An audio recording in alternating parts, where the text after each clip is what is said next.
We provide you the platform to turn your dreams into reality.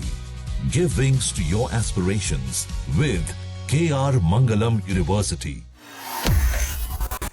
Iran और America की जंग की वजह से पूरे मध्य पूर्व में तनाव लगातार बढ़ता जा रहा है। ये तनाव खत्म होने का नाम नहीं ले रहा और दूसरी ओर इंडिया और रशिया ने एक ऐसा समझौता किया है जिसने विरोधियों की परेशानी को बढ़ा दिया है।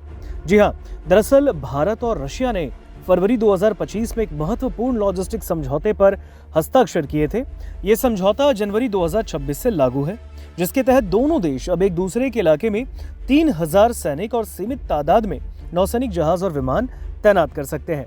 दरअसल रूस की आधिकारिक कानूनी सूचना पोर्टल ने इसकी जानकारी दी। रूस के संसद ने 2025 में समझौते को मंजूरी दी थी और इस समझौते का पूरा नाम इंडो रूसी reciprocal exchange of logistics support यानी RELOS है और इसके तहत दोनों ही देश एक दूसरे के क्षेत्र में ज्यादातर अधिकतम 5 युद्धपोत, 10 सैन्य विमान और 3000 सैनिक एक साथ तैनात कर सकते हैं। ये सुविधा शुरू के 5 वर्षों के लिए होगी, जिसे दोनों ही पक्षों की सहमति से आगे 5 साल और बढ़ा दिया जा सकता है।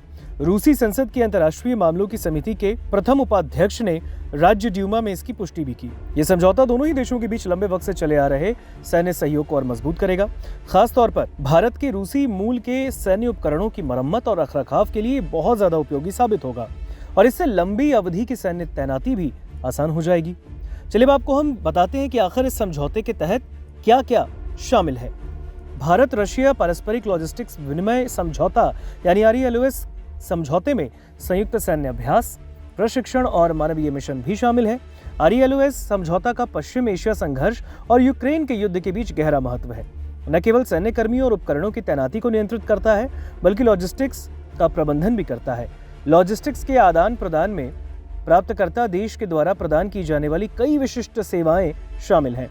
युद्धपोतों के लिए इसमें बंदरगाह और मरम्मत सेवाएं, साथ ही पानी, भोजन, तकनीकी संसाधन और अन्य आपूर्तियों की डिलीवरी भी शामिल है। सैन्य विमानों के मामले में हवाई यातायात नियंत्रण, वैमानिकी डेटा, उड़ान अनुरोधों की प्रोसेसिंग, सैन्य नेविगेशन प्रणालियों का उपयोग और विमान की पार्किंग और सुरक्षा शामिल है। विमानन ईंधन, स्नेहक और विशेष तरल पदार्थ, साथ ही खराब हुए उपकरणों की मरम्मत प्रतिपूर्ति के आधार पर उपलब्ध कराए जाते हैं। आपको बता दें, ये समझौता जहाजों, विमानों और कर्मियों की सहायता के लिए सैन्य सुविधाओं, जिसमें हवाई अड्डे और बंदरगाह शामिल है, उस तक पारस्परिक पहुंच की इजाजत देता है। ये भारत को रशिया नौसैनिक और हवाई अड्डों तक पहुंच प्रदान भी करता है, जिसमें आर्कटिक क्षेत्र भी शामिल है और रशिया को भारतीय सुविधाओं तक व्यापक पहुंच की इजाजत देता है।